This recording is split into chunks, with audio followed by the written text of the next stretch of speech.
მოგესალმებით ტაბულას ეთერში ჩვენ საუბრობთ რელიგიაზე მე ლევან სუთიძე ვარ გმადლობთ რომ გვიყურებთ დღეს ჩვენი სტუმარია ხსნის არმიის საზოგადოებასთან ურთიერთობის ოფიცერი სოფო ბახტაძე მოგესალმებით გალბატონო ოფიცერო დიდი მადლობა სტუმრობისთვის ჩვენთვის პატივია ვუმასპინძლოთ ხსნის არმიის წარმომადგენელს პირველად ჩვენს ეთერში პირველ რიგში ამ შეკითხვით უნდა დავიწყოთ ალბათ საიდან გაჩნდა ხსნის არმია მსოფლიოში და რამდენი ხანია თქვენ საქართველოში მოღვაწეობთ? დიახ, პირველ რიგში მადლობა მინდა მოგახსენოთ ამ შესაძლებლობისთვის, რომელიც მოგვეცით, რომ ტელევიზიის ეთერით შეგვეძლო საზოგადოებისთვის გაგვეცნა უკეთ თუ რა არის ხსნის არმია და რა არის მისი მიზანი. ეს ყველაფერი დაიწყო 1865 წელს ინგლისში. იყო ასეთი ცოლ-ქმარი, კეთრინ და უილიამ ბუთები, რომელმაც დააფუძნეს ხსნის არმია. თავდაპირველად მას ეწოდებოდა აღმოსავლეთ ლონდონის ქრისტიანული მისია, ხოლო ცოტა მოგვიანებით დაახლოებით 1878 წელს მას მიენიჭა ეს სახელწოდება, რომელიც დღეს აქვს ხსნის არმია და ამ სახელწოდებით ის მოქმედებს დღემდე.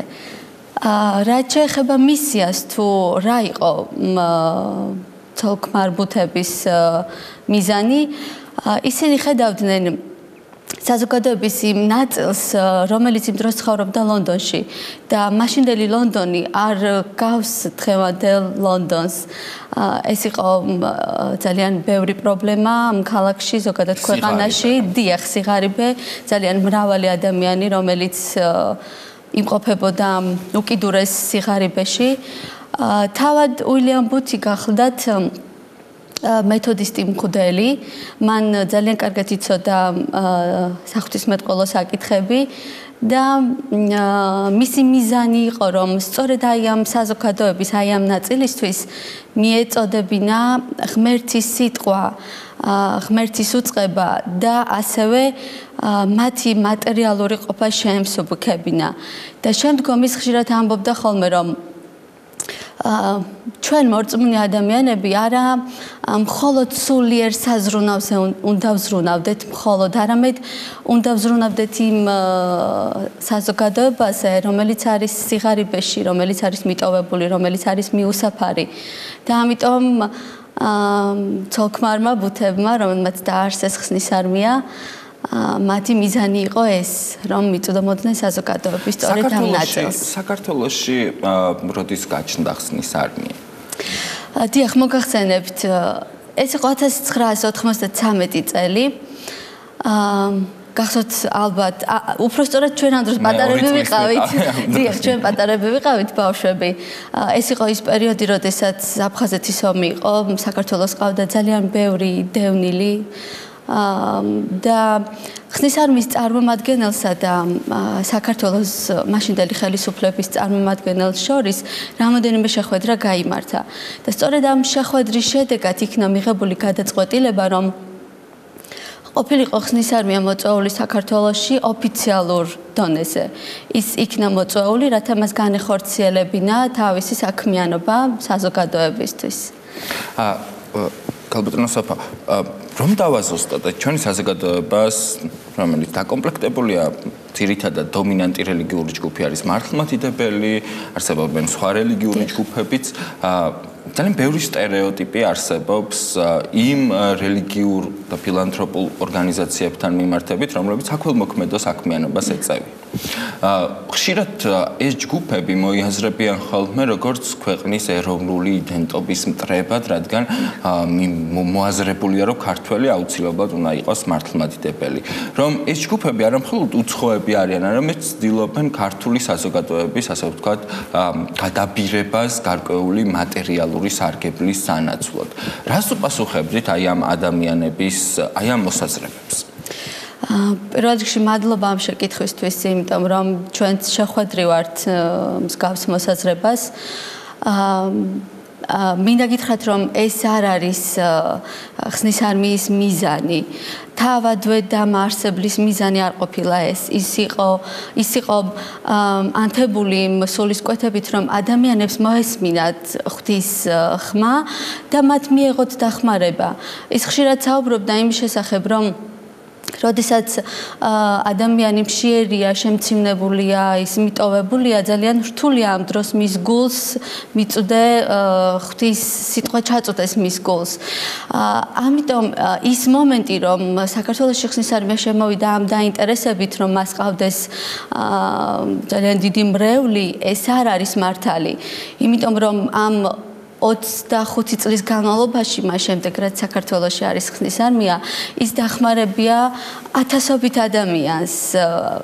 ადამიანები, რომლებიც იღებენ დახმარებას ხსნის არმიისგან, მე გულისხმობ მატერიალურ დახმარებას, მათი რაოდენობა არის გაცილებით მეტი, ვიდრე დაუშვათ არსებული მრევლი ამ წუთას. ხშირად ყოფილა ისეთი შემთხვევები, როდესაც ქვეყანაში ხდება რაიმე უბედური შემთხვევა, ან სტიქიური უბედურება, ან მსგავსი რამ. არსებობს მობილიზებული ჯგუფები, რომლებიც გადიან დასახმარებლად საზოგადოებისთვის. ჩვენ შესაძლოა ხშირად მეორედ ვერც კი შევხვდეთ იმ ადამიანებს, რომლებსაც დახმარები ვართ. ანუ მთავარი მიზანი არ არის ეს, რომ მრევლი გაიზარდოს, არა, მიზანი არის ის, რომ ადამიანებმა მიიღონ დახმარება, მათ ვინც საჭიროებს დახმარებას. და ამავდროულად თუ კი აქვთ სურვილი იმისა, რომ მოისმინონ ღვთის სიტყვა, რა თქმა უნდა, გაზიარებული არის მათთვის ღვთის სიტყვა. გალბატონო საფა, ალბათ პირველი რაც დაინტერესა მაყურებელს, იმიტომ რომ ტელევიზია მაინც ხედვის, პირველ რიგში ხედვის, ასე ვთქვათ, მედია, ხო? არის თქვენი სამოსი და სამხედრო ტიტული, ოფიცერი. შეგიძლიათ აგვიხსნათ, რატომ ეს ტიტული? რატომ და როგორია იერარქია ზოგადად? რატომ სამხედრო იერარქია? დიახ, მოგახსენებ. ესეც დასაბამს იღებს მაშინ, როდესაც დაარსდა ხსნის არმია. დამაარსებელთან ერთად იყო ერთი მისი მეგობარი, რომელმაც გადაწყვიტეს, რომ შემოეღოთ ეს სამხედრო იერარქია და წყობილება, მოწყობა ხსნის არმიის. მე-19 საუკუნის დაახლოებით 70-80-იან წლებში ინგლისში ესე თქვა ძალიან პოპულარული იყო, ძალიან გავრცელებული იყო სხვადასხვა სახის უნიფორმა. იყო ეს საზღვაო, სახმელეთო და ზოგადად იდეა, რომ გწმოდა ესეთი მუნდირი იყო ძალიან პოპულარული. ამიტომ მათ შემოიღეს აი ეს სამოსი, თუმცა ის ცოტა განსხვავებული იყო თავდაპირველ სამოსთან. და აი ეს ფორმა, რომელიც ეხლა მემაცვია, ეს გახდა შემდგომ იდენტიფიცირების კარგი საშუალება. ხედავ ესეთ სამოსში ადამიანს უკვე გაქვს იმის წარმოდგენა, რომ ის ეკუთვნის ხსნის არმიას. ხოლო რაც შეეხება ჩემს ასე ვთქვათ, სამოსელზე დატანილია ქართული ასოები, ხო, რომელსაც თავისი აზრობრივი დატვირთვა გააჩნია. ეს ერთის მხრივ აღნიშნავს ხსნის არმიას, ხოლო მეორეს მხრივ მასშიდევს აზრი, რომ არსებობს ხსნა ხსნისთვის, რომ არსებობს ღმერთის გეგმა, რომელიც ღმერთმა განიძრახა ადამიანისთვის, კაცობრიობისთვის, ეს არის ხსნის გეგმა და სწორედ უნდა იყო დახსნილი, უნდა იყო გადარჩენილი. მე არ დაგიმალავ, სანამ თქვენ დაპატიშებას გადავწყვეტდი, რატო გადავწყვიტე საერთოდ თქვენი დაპატიშება, მე საღამოს მივდიდი რუსთაველის გამზირზე, მიწისქვეშა გადასასვლელში, არა მხოლოდ პრემიერ-მინისტრი კვირიკაშვილი დადის მიწისქვეშა გადასასვლელში, ჩავედი და იქ ნახე შეჭირვებული ადამიანი, რომელსაც ეხმარებოდნენ ხსნის არმიის წარმომადგენლები. მე გამაოცა იმ პატივისცემამ, ადამიანის ღირსების სრულმა შეგრძნებამ, რომელიც ამ ადამიანებს ჰქონდათ იმის მიმართ, ვინც წმინდა წერილით თუ ვიმსჯელებ, თავად არის ქრისტე, ხო? მშიერი, მწყურვალი, თავად არის ქრისტე. და პირველი რაც აღმომხვდა მეგობართან ერთად მივდიოდი, რომ ეს არის ქრისტიანობა, სწორედ ეს არის ქრისტიანობა. და მაინტერესა უკეთ გამეგო, როგორ ხედავთ თქვენ ქრისტიანობას, რა სწამს თქვენს რელიგიურ ჯგუფს? დიახ. მინდა დავიწყო იმით, რომ ხსნის არმიას მსოფლიოს მრავალ ქვეყანაში, თითქმის ყველა ქვეყანაში აქვს მრავალი სოციალური პროექტი, რომელიც ეხმარება ესე შეჭირებულ ადამიანებს. ეს არის თავშესაფრები, ობლებისთვის, მოხუცებულთათვის, ასევე სარეაბილიტაციო ცენტრები და სხვა მრავალი. ხოლო საქართველოში ჩვენ გვაქვს რამოდენიმე ესეთი სოციალური პროექტი. ერთ-ერთი არის სწორედ ეს პროექტი უსახლკაროების კვება. და ზოგადად თუ ვისაუბრებთ ეკლესიის სოციალურ მსახურებაზე, ეს ვფიქრობ, რომ არის ასევე ეკლესიის სოციალური პასუხისმგებლობა. ჩვენ ვკითხულობთ წმინდა წერილში, სადაც მათესახარების 25 თავში, სადაც დაწერილია თუ როგორ უამბო იესომ იმის შესახებ, თუ რას ნიშნავს სიკეთე და როდესაც მან თქვა რომ შემოდით ჩემი მამის სიხარულში ვინაიდან თქვენ რომელიც მაჭმევდით მაშინ როცა მშიოდა როდესაც მაცმევდით მაშინ როდესაც შიშველი ვიყავი როდესაც მომინახულეთ წნეული და ვფიქრობ რომ აი ეს არის ის რაც ეკლესიამ აი ამ სოციალური პასუხისმგებლობა თავის თავზე უნდა აიღოს და სწორედ ამის ნათელი მაგალითია ჩვენს ეკლესიაში, რომ თბილისის მასშტაბით დაახლოებით იმაზე მეტია უსახლკარო ადამიანი, ვიდრე დღე ჩვენ შეგვიძლია დავინახოთ, მათი რაოდენობა გაცილებით მეტია. ესენი არიან ადამიანები, რომლებიც დარჩნენ რაღაც მიზეზების გამო სახლის გარეშე. არიან ახალგაზრდები, ქალები, მამაკაცები და ჩვენ გვაქვს ესეთი პროექტი, რომელიც ითვალისწინებს მათთვის საკვების მომზადებას, თუმცა ეს არ არის სამწუხაროდ ყოველდღიური. ეს არის კვირაში 2 ჯერ.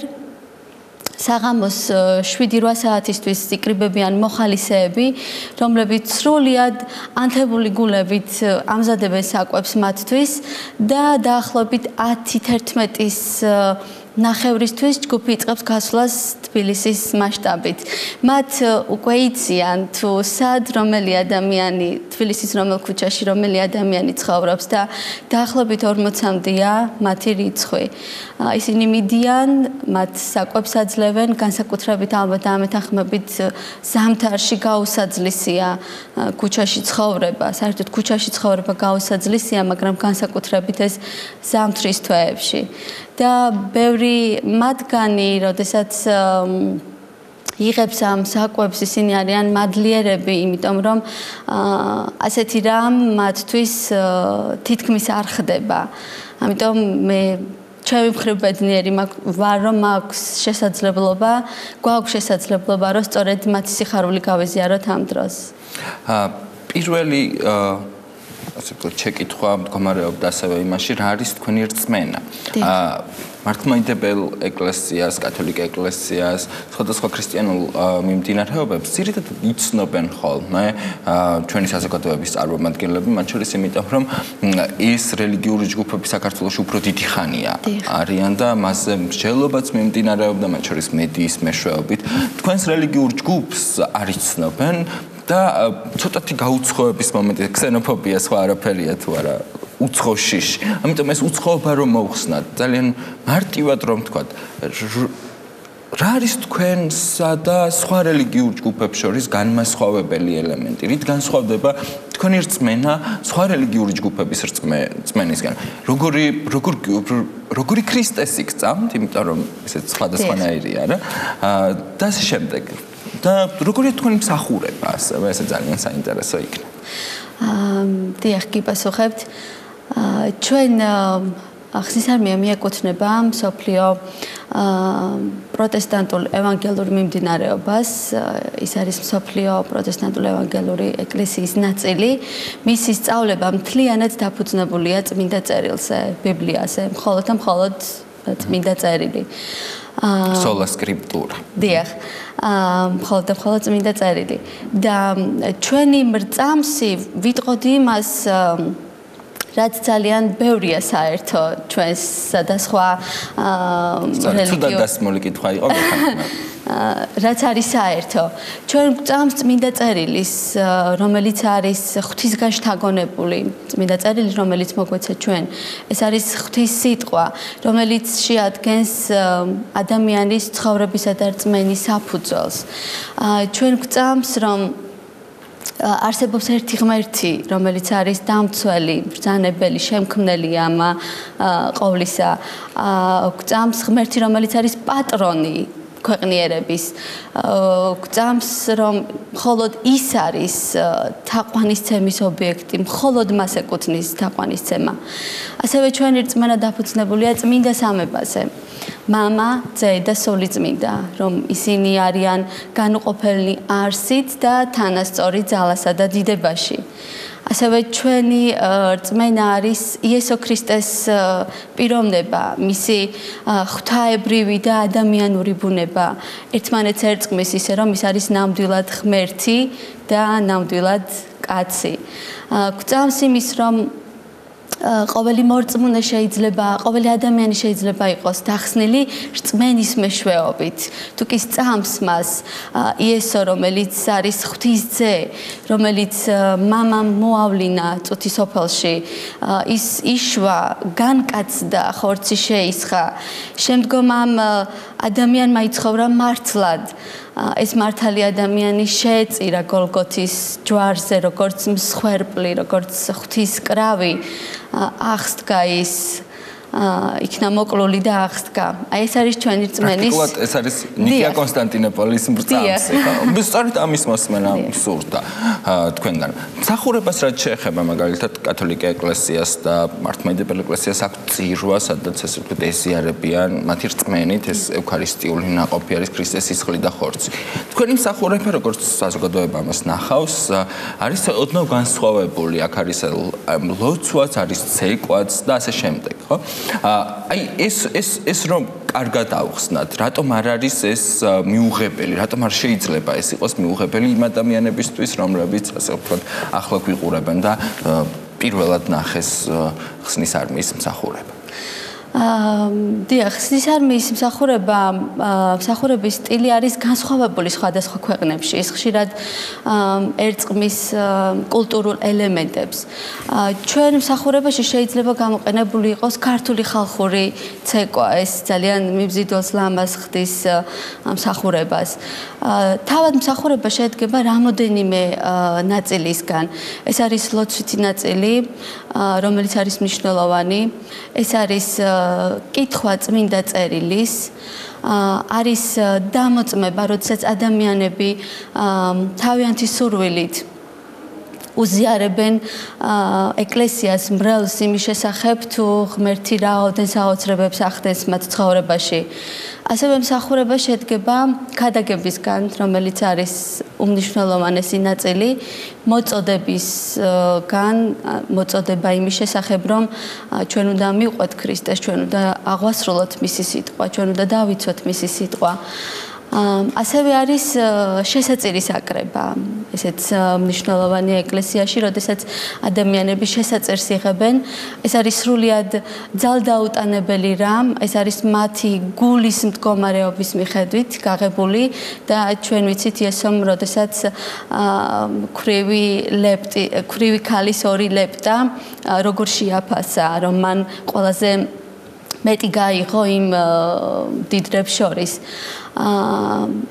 ბოლოს ეს არის ლოცვითი ნაწილი, ან მსახურების დასკვნითი ნაწილი არის ლოცვითი ნაწილი და ხშირად ამ დროს გამოყენებულია საუფლო ლოცვა, მამაო ჩვენო და მთლიანად მთელი მსახურება საათნახევრის განმავლობაში მიმდინარეობს. გენდერულ თანასწორობასაც რო შევეხოთ, ხო? იმიტომ რომ ჩვენ რო ყოლოდ აქ რომელიმე სხვა მიმდინარეობის წარმომადგენელი გარდა საქართველოში თუ არ ვცდები ასეთი ქალი მღვდელმსახური ყავს მხოლოდ ევანგელურ ბაპტისტურ და ევანგელურ ლუთერულ ეკლესიას ორივე ეს წარმომადგენელი ქალბატონი იყო ჩვენი სტუმარი. თქვენთან როგორ არის ეს გენდერული თანასწორობის საკითხი? მაგალითად თქვენ ქალი ბრძანდებით და ხართ ოფიცერი. აქვს თუ არა მამაკაცებს რაიმე პრივილეგია ამ თვალსაზრისიდან? შეიძლება თუ არა მაგალითად ქალი გახდეს გენერალი, ასე რომ. დიახ. ყოფილა ხსნის არმიის ისტორიაში ქალი რამდენჯერმე იყო გენერალი. რა თქმა უნდა, ეს ნიშნავს, რომ ხსნის არმიაში გენდერული თანასწორობა არის დაცული. ქალი არის ქალის მსახურება და მამაკაცის მსახურება არის გათანაბრებული. თავად დასაწყისშივე, როდესაც უილიამ და კეთრინ ბუთები არსებდნენ ხსნის არმიას, ისინი თანაბარ მსახურებას ეწეოდნენ ეკლესიაში და ეს მაშინ დაახლოებით მე-19 საუკუნის შუა ნახევარში ეს ისეთი რევოლუციური მოვლენა იყო. მაგრამ ხსნის არმიამ შეინარჩუნა ეს მდგომარეობა და დღემდე ის ქალს აძლევს ეკლესიაში მსახურების უფლებას, რაც ვლინდება მის ლოცვაში, ვლინდება მის ქადაგებაში, წერილის შესწავლაში და ასევე სხვადასხვა სახის საქმიანობაში, რომელიც ეკლესიაში ხდება.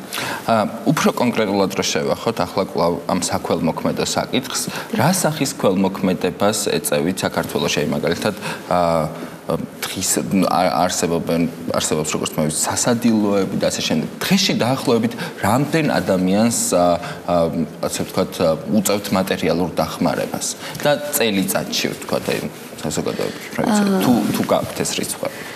ეს ალბათ სტატისტიკის საქმეა, მაგრამ გიპასუხებთ. ჩვენ საქართველოს მასშტაბით გვაქვს 8 ასეთი ეკლესია. 4 მათგანი იმყოფება თბილისში. 2 ქალაქ რუსთავში, 1 ბათუმსა და ლაგოდეხში. თითოეულ ამ ადგილას არის ასევე სოციალური პროექტი, რაც გულისხმობს, რომ ადამიანები შეიძლება მივიდნენ იქ და მიიღონ გარკვეული სახის მხარდაჭერა.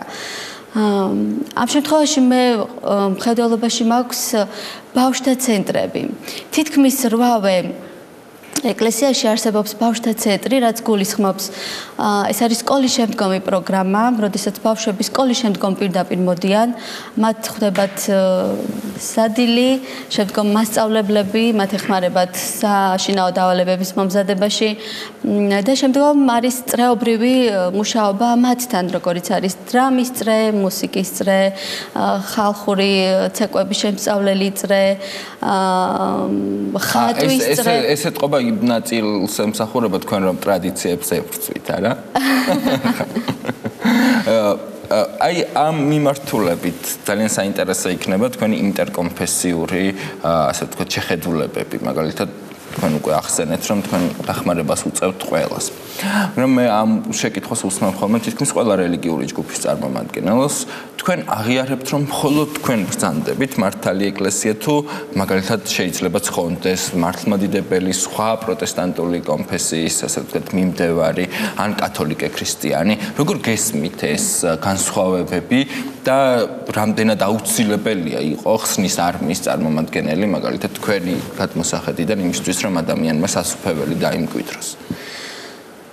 ჩვენი შეხედულებით ეს არ არის სწორი, რადგან ყველა ეკლესიაში ღმერთს ყავს თავისი მოყვარული და თავისი მოშიში ადამიანები.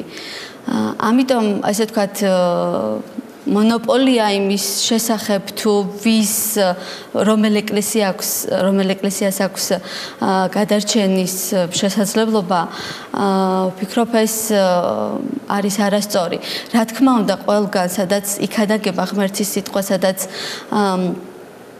არის სწავლება იმის შესახებ, რომ ადამიანმა იმისთვის, რომ დაიმკვიდროს საუკუნო სიცოცხლე, უნდა ირწმუნოს უფალი იესო, უნდა შეინანოს თავისი ცოდვები, უნდა მოინანიოს. ეს არის მთავარი. თუ ეს არ ხდება, თუნდაც იგივე დომინანტურ ეკლესიებს გულისხმობ, მაშინ ადამიანები რჩებიან გადარჩენის გარეშე. თუ კი ეს ხდება თუნდაც მცირე დომინანტურ ჯგუფებში, ანუ გულწრფელი დამოკიდებულება ღმერთის მიმართ, სიტყვის მიღება, ღმერთის სიტყვის მიღება, დამკვიდრდება მის სიტყვაში, ადამიანი აცნობიერებს თავის ცოდვილ ბუნებას, ინანიებს თავის ცოდვას, რა თქმა უნდა, ის იმკვიდრებს საუკუნო სიცოცხლეს, ის ხდება ნაწილი ღვთის სამეფოსი. და ბოლო შეკითხვაზე რო გადავიდეთ, ეს ალბათ ერთ-ერთი ყველაზე მტკივნეული საკითხია. ჩვენ ვიცით, რომ სხვადასხვა რელიგიური ჯგუფი საქართველოში და ნებისმიერ ქვეყანაში როგორც უმცირესობა ჩნდება, მაშინვე, ასე ვთქვათ, აწყდება ხოლმე დისკრიმინაციის საკითხს, აწყდება ხოლმე მიუღებლობის, მრავალი სტერეოტიპი არსებობს ამან შესახებ. თქვენ რამდენად განიცდიდით აი ამ წლების, აი 25 წლის მანძილზე დისკრიმინაციას, მედიას რა დამოკიდებულება ქონდა თქვენთან, როგორ შეაფასებდით ამას და სახელმწიფოს პასუხი როგორ იყო სხვადასხვა მოქმედებებზე თუ ასეთი არსებობდა? ძალიან ეს ალბათ უფრო თავდაპირველად, რა თქმა უნდა, იყო მიუღებლობა საზოგადოების მხრიდან. იყო ძალიან აგრესიული დამოკიდებულება, ხშირად ეს ძალადობრივადაც კი გამოიხატებოდა. ადამიანები შეურაცხყოფას აყენებდნენ, ისროდნენ სხვადასხვა სახის საგნებს ჩვენი მიმართულებით. შეგიძლიათ გაიხსენოთ ეს მომენტი, იმიტომ რომ მე არ მახსენდება თავად, იმიტომ რომ ეს გამოწდა ასე შემდეგ. აი კონკრეტულად სად, როდის მომხდარა ეს ყველა? ეს იყო ალბათ ესეთი ინტენსიური სახე ქონდა მას დასაწყისში, ალბათ უფრო 2000 წლამდე, რამოდენიმე წლის განმავლობაში. ეს ხდებოდა ყველა იმ ადგილას, სადაც ხსნის არმია იყო განთავსებული. სამგორის რაიონში, დიდი დიღმის რაიონში, თბილისის ცენტრალურ უბანში და ყველა იმ ადგილას. ადამიანები ძალიან აგრესიულად იყვნენ დამოკიდებული. ადამიანების ნაწილი არ შეიძლება ვთქვათ ყველა, იმიტომ რომ ბევრი ასევე ხედავდნენ იმ საქმეებს, რასაც ხსნის არმია მოიმოქმედებდა. რაც შეეხება სახელმწიფოს მხრიდან, იყო რამდენჯერმე მცდელობა მიგვემართა შესაბამისი უწყებებისთვის, მაგრამ რეაგირება სამწუხაროდ არ მოყოლია ამ ყველაფერს.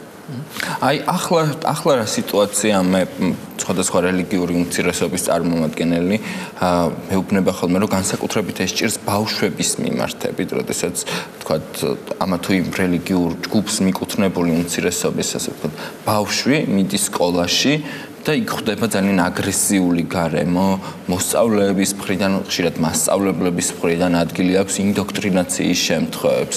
თქვენ ასე ვთქვათ თუ გაქვთ აი ასეთი შემთხვევები? დიახ, იყო რამოდენიმე ერთეული შემთხვევა, როგორც აღვნიშნეთ, თავდაპირველად უფრო მასიური იყო ეს შემთხვევები, მაგრამ ახლაც არის რამოდენიმე ერთეული შემთხვევა. ბავშვი ეს ის არის, რომელსაც არ შეუძლია შეიძლება თავი დაიცვას, არ შეუძლია შეეწინააღმდეგოს ან თავისი აზრი გამოთქვას ამასთან დაკავშირებით. არის ასეთი შემთხვევები, მაგრამ ხშირ შემთხვევაში ეს ისეთი შორწასული პროცესი არ ყოფილა. ბავშვები მოდიან ჩვენთან და გთხოვენ დახმარებას. ჩვენ მქონდა მცდელობა რამდენჯერმე მისულიყავით სკოლის დირექციასთან, დირექტორს გავესაუბრეთ და საბედნიეროდ აქ დამთავრდა, ანუ მას გაგრძელება შემდგომ არ მოხოლია. აი რა სახის არის ხოლმე, როცა მე ძალიან მაინტერესებს ასე ვთქვათ, დასავლეთში არსებობს hate ჯგუფების მონიტორინგი, ანუ სიძულვილის ჯგუფების ასე ვთქვათ შესწავლა. მე ყოველთვის მაინტერესებს ხოლმე, აი რას ამბობენ ეს ადამიანები? აგრესია, აი რატომ გამოვხატავთ აგრესიას? რა არის მათი მოტივატორი თქვენი აზრით? აი ყველაზე ხშირად ის მოტივი, რომლითაც თქვენ მიმართ ასე ვთქვათ აგრესია გამოიხატებოდა. ალბათ ის, რომ ვინაიდან ცხოვრობ საქართველოში, ხარ ქვეყნის მოქალაქე, უნდა იყო მართლმადიდებლური ეკლესიის წარმომადგენელი. უმრავლეს შემთხვევაში ეს არის ხოლმე. მაგრამ ყოფილა ისეთი შემთხვევები, როდესაც მხოლოდ იმის გამო რომ ბავშვი მოდის დავუშვათ საკვირაო სკოლაზე ან მოდის ბავშვთა ცენტრში იღებს იმ დახმარებას რასაც თავაზობს ხსნის არმია მხოლოდ ესეც კი არის ხოლმე საკმარისი ხშირად ბავშვი შეიძლება არ იღებდეს არანაირ ესე ვთქვათ რელიგიურ ღვთისმსახურებაში მონაწილეობას უბრალოდ იყოს რაიმეთი დაინტერესებული ან ხატვით ან წერწვით რომელიც ჩვენ შეგვიძლია შევთავაზოთ ბავშვებს ხშირად ესეც კი არის ხოლმე საკმარისი ვინაიდან მან ფეხი შეაბიჯა ხსნის არმიის შენობაში ესეც კი ხდება ხოლმე მასწავლებლების მხრიდან ან მათი მეგობრების მხრიდან თქვენ დაახლოებით რამდენი ადამიანია დღეს საქართველოში ხსნის არმიის წევრი დაახლოებით რამდენია მრევლი თქვენ დიახ, გიპასუხებთ. ამ დღევანდელი მონაცემებით დაახლოებით 1000 რიცხვამდეა მათი რაოდენობა. ეს ალბათ არის ის, რაც უფრო აქტიური ნაწილია, ხოლო ესე ვთქვათ, ცოტა შეიძლება მეტი იყოს, რომელიც არააქტიური იყოს.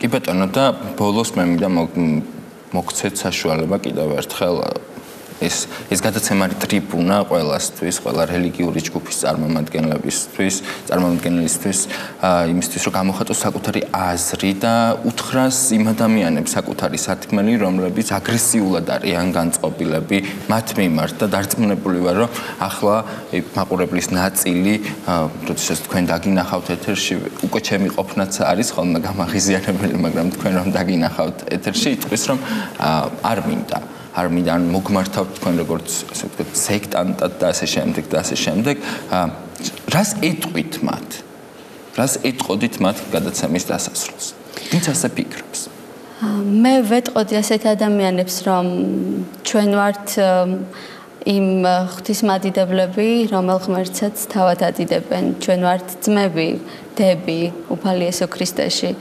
ჩვენ ვართ ის ადამიანები, რომლებსაც ქსორს დახმარების ხელი გაუწიოთ გაჭირვებულ ადამიანებს. ჩვენ ვართ ის ადამიანები, რომლებიც იცნობენ თუ ვინ არის ღმერთი, ვინ არის უფალი იესო ქრისტე, რატომ მოვიდა, რა იყო მისი მისია და ამ ყველაფრიდან გამომდინარე ჩვენ არ უნდა ვიყოთ უცხო ერთმანეთისთვის. ჩვენ ვართ ძმები, დები, როგორც აღნიშნე ქრისტეში და მე ვფიქრობ, ძალიან ბევრი რამ გვაქვს საერთო ჩვენ ვიდრე ის რაც გაგვყავს ერთმანეთისგან. ძალიან დიდი მადლობა სტუმრობისთვის. დიდი მადლობა თქვენ. საუბარი რელიგიაზე ამით დასრულებულია ჩვენ ერთმანეთს მომავალ 4 შაბათს შევხვდებით. გმადლობთ რომ გვიყურეთ და არ დაგავიწყდეთ მოიწონოთ ჩვენი Facebook გვერდი.